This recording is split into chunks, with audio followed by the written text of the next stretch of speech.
A mysterious fireball flew into space and then passed through the atmosphere and fell straight to the surface of the Earth. The huge impact created a hole hundreds of meters deep. There was a mysterious alien creature at the bottom of the hole. Then he started to climb out of the hole step by step. His body also started to have visible changes with the naked eye. When he emerged from the ground, he disguised himself as a human. The alien accidentally entered a nearby town. After arriving at a town, he picked up the water pipe on the ground and started sucking water like crazy. The people nearby quickly noticed his unusual behavior and called the police. When the police arrived and saw the naked man, he was very incredulous. The man kept pulling the water pipe out of his mouth. At this time, the alien also started using gestures, trying to communicate with humans. The police thought that the alien was trying to attack, so he stunned the man with a stun gun. When he woke up, he found himself in the police station. He didn't expect that it only took him a few minutes to learn the human language. This alien's intelligence was much higher than humans.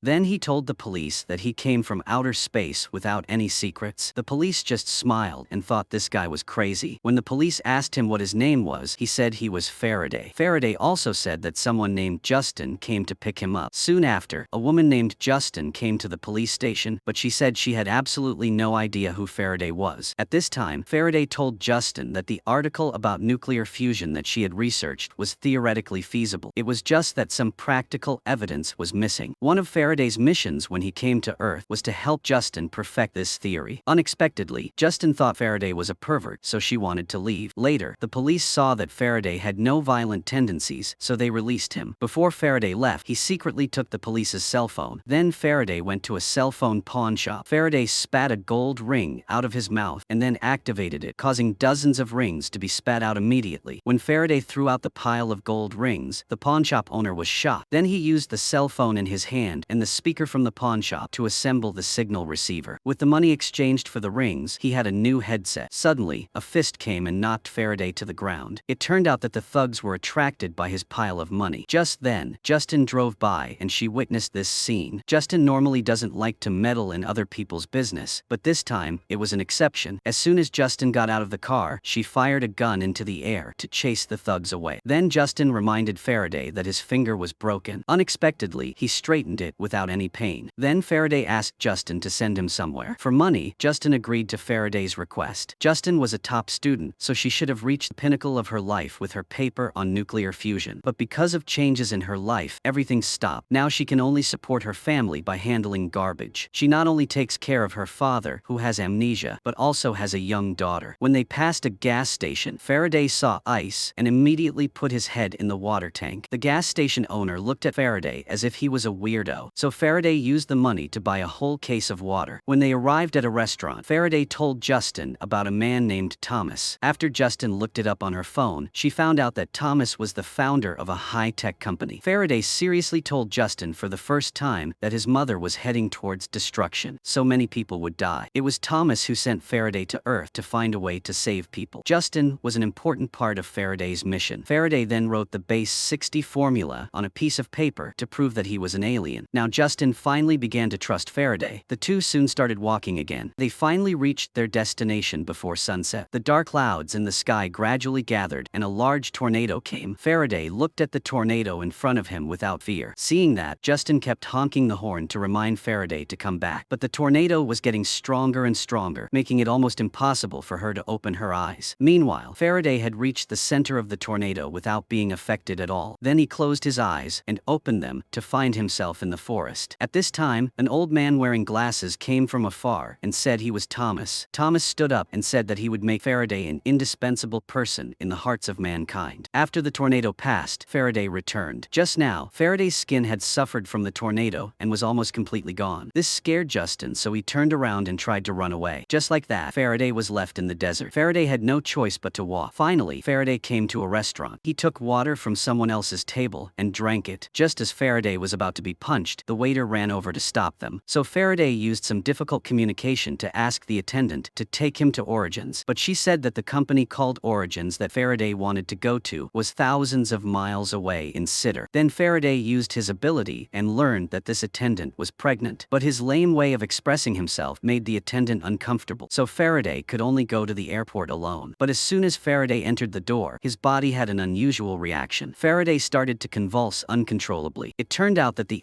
X-rays emitted from the airport security machine made Faraday feel extremely uncomfortable. Immediately, the flight attendant realized that something was wrong with Faraday. When the security force surrounded Faraday, he fell to the ground and vomited a lot of water. At the same time, Justin was sending her father to the nursing home. At this time, the nurse told Justin that she had not paid the management fee for 3 months. If Justin owed any more, her father would be kicked out. Then she could only go to her best friend to complain. Suddenly, her phone rang. It turned out that the police station asked Justin to pick someone up. Thinking that Faraday had a lot of money, she immediately went there. When Faraday came out, he said that he was seriously lacking water, so Faraday didn't have much time left, and Justin's nuclear fusion theory could save her people. They just needed to go to Sitter to find a technology company called Origin, and then develop a machine to save people. At first, Justin didn't want to do it, but until Faraday took out a handful of cash, she reconsidered. That night, Faraday followed Justin to her house. When Faraday saw Justin's father lying on the bed, he used his hand to squeeze her father's neck. The lights started flashing everywhere. At the same time, he also opened his eyes wide, with a face of extreme suffering. His whole body was also vibrating with energy. Justin also noticed something unusual, so she rushed over. But when she reached the door, the lights around had stopped flashing. When she entered the room, she saw a shocking scene. It was her father's illness that had been cured by Faraday. Because Faraday had tried his best, he was lying on the ground and convulsing. At the same time, the CIA also detected a signal from aliens to Earth. It turned out that 40 years ago, the CIA had detected an alien signal in a storm. A similar signal was detected in another storm not long ago. The researchers from 40 years ago were all dead. Only one doctor remained. So Clay set out to find the doctor, who was living in a deserted forest. But as soon as Clay arrived, he was knocked unconscious by the fake doctor and tied to a chair. This doctor seemed to have gone crazy. He also thought Clay was an alien, so he examined Clay's eyes. He even used a knife to cut a mark on Clay's arm to be sure. At this time, he said that the alien who landed on Earth 40 years ago was named Thomas Newton. He had gouged out Thomas's eyes, so he always lived in fear. After that, the old doctor used a gun to end his life. On this side, Faraday was in a weakened state. All 7 of his holes were flowing out a black liquid. Then, the black liquid began to fly into the sky. Witnessing this scene, Justin and her father were both scared and confused. Then, the black water was swept out of the house with crows as if Faraday was about to turn into a monster. Unexpectedly, the black water was later drained, helping him revive with full health. After Justin's father recovered, she also agreed to Faraday's request to go to Sitter. Justin's father took the opportunity to reshape Faraday's image. He no longer looked like a bad guy. On the way, Justin asked Faraday what his specific plan was. Faraday told Justin that Origin Company had Newton Thomas's 10th patented design, but before Thomas could complete the design, he was arrested for researching it. With this technology, Thomas had set up a 60-digit password to protect it. Current technology could not unlock it, so Faraday took Justin to an abandoned mine. Then he spat out something cube-shaped from his mouth. Then the cube turned into a lotus flower. It could actually make abandoned mines work again. Faraday told Justin that this was the reason why he could travel through interstellar space. Combining this energy source with Newton's 10th design, they could produce unlimited renewable energy. This was the key to saving his mother. Justin was amazed to find that a small battery actually contained an infinite amount of clean energy. At this time, Clay also began to investigate the doctor's room. Clay took out a camera from the trash and saw the shocking content inside. Thomas Newton had been blinded and skinned by humans. It was hard to believe that Thomas had undergone such inhuman torture, so Clay immediately informed his teammates. It turned out that when Newton came to Earth, he founded a company that originated with 9 technological inventions he brought. Later, his identity as an alien was also discovered, so his company was robbed. His 10th invention was also left in the Oregon Company, so Clay immediately came up with Thomas's idea. If this technology is applied to the weapon, it will be invincible. At the same time, Faraday also went to Sitter. According to Thomas's instructions, Faraday first needs to find a man named Hatch. This man is the son of the former president of the Oregon Company, but Hatch recently stole the documents on the 10th patented technology. Hatch was then fired by his own sister. After Faraday found Hatch, he revealed that he was introduced by Thomas Newton. Thomas showed Hatch the base 60 formula. This formula can decode Thomas's 10th patented technical document. Hatch told both of them that he was unemployed now, and Hatch's sister is now the director of the Oregon Company. But Hatch said that there will be a conference in London. As long as they convince Hatch's sister, all problems can be solved. But Faraday is very afraid of X-ray machines, so he will not get on the plane. So Hatch took the 2 of them on his private plane. Faraday's brain continued to expand on the plane. Faraday's epidermis kept changing due to the influence of atmospheric pressure. Justin had to quickly run to hold Faraday's head tightly. The flight attendant saw the situation and immediately ran in. Fortunately, Hatch stopped her in time so that Faraday would not be exposed. After some difficulties on the way, they finally arrived in London. Hatch defeated the guard at the door and helped them get to the conference location. When Faraday saw an egg, he curiously put it in his pocket. At this time, Hatch met two Origin developers. Hatch introduced them to Justin and Faraday. Both of them also complained to Hatch that since his sister took over the company's level had stagnated and would soon go bankrupt. Then Faraday saw a parrot. It aroused his curiosity again. Unexpectedly, the parrot opened its mouth to speak, which surprised him even more. Then Faraday also imitated the parrot's learned curses. As soon as Hatch's sister Eddie appeared, the scene was extremely awkward. Hatch then persuaded Eddie to give Faraday a chance to speak. Hatch believed that Faraday could bring new opportunities to the company, so Eddie finally agreed. After the seminar started, Faraday immediately discovered that the formula on the screen was written wrong, so he ran straight to the podium and rewrote the correct formula. Everyone present was shocked by his repulsive behavior. When Eddie saw Hatch bringing this weirdo, she was extremely disappointed. He also did not know how to save the situation. At this time, Justin looked at Faraday with a positive look. Then he put his hand in his pocket to take out the magic cube. The lights at the scene began to flicker. What was even more surprising was that when everyone looked out the window, the lights all over London were activated by Faraday's cube. The whole city was lit up. Eddie also looked at Faraday with disbelief, but Faraday's showing of a magic battery caused a stir. So Hutch took Faraday to Eddie's mansion to discuss the cooperation further. Justin said at the meeting that if they wanted to get this new, endless energy source, Oregon would have to trade Thomas's 10th patent. Hutch also took this opportunity to raise the price. Besides, he had to take out half of the company's share. Eddie was very unhappy when she heard this, so she suggested to discuss it later. At this time, Faraday asked Thomas if there was anything else left. Eddie's son Clint said that Thomas had left a copy of his music in the study. Faraday immediately expressed his desire to listen to the music. At the same time, Clay's CIA side confirmed that Faraday was an alien visitor. He also learned another piece of news. Thomas had actually fallen in love with someone 40 years ago, and that person was still in this world. He quickly found Thomas's lover. In order to gain her trust, Clay even offered to help give birth to a cow. Then he got very important information here. It turned out that aliens have very high IQs, but their emotional intelligence is very low, even trapped by human emotions. Clay realized that this was the weakness of aliens, so he immediately went to London. At this time, Justin was explaining the principles of this new energy source to the experts. Suddenly, a bell rang, affecting her thoughts. Justin saw his teeth fall out on the table, so she was very frightened. Then the scene of her lover's tragic death appeared again. It seemed that there was some secret of hers that had not been revealed. At the same time, Faraday also followed Clint to the research. He placed a small ball on Thomas's music player, but at this time, Clint blew a puff of smoke into Faraday's face. Immediately, Faraday's whole body became uncomfortable. The smoke caused Faraday to have an allergic reaction, but the music played helped Faraday's head calm down slowly, instead of Clint thinking it was like noise. Faraday heard the emotions that Thomas expressed. It turned out that Thomas had hidden all his longing for his wife in this song. He also described the helplessness and despair of not being able to see her again. Faraday felt this love, but his sanity began to collapse. As an alien, he could not control this kind of emotion. Then he fell into a state of chaos, broke the glass with a small ball, and ran out of the house. Thomas's original emotions appeared in Faraday's mind. At this time, Faraday also began to have emotions that only humans can have. Fortunately, Justin also came to help Faraday calm down. At this time, Clay also followed the clues and found Eddie's whereabouts. He also said that everything Eddie owned from Oregon was given by the Department of Homeland Security. Their work was not a family business at all. Instead, the Department of Homeland Security took it from Thomas and gave it to Eddie's father. So Clay began to threaten Eddie to cooperate with him. First, Eddie had to agree to Faraday's conditions to get his technology. If Eddie did not cooperate, she would take everything from her. So Eddie could only agree to Faraday's terms. She used Thomas's 10th patent to trade stocks with them. Later, at Clay's instigation, Justin's mysterious past was revealed. She had killed a man. When Justin was researching cold fusion, an experimental accident killed her lover. His entire skin was irradiated, causing him to die in pain. Then Justin became what he is now. Eddie used this as an excuse to get Justin to leave Faraday. At the crucial moment, Faraday said that if Justin was expelled, he would also leave. Clay saw that the plan was not going to work, so he had no choice but to give up. After that, the two sides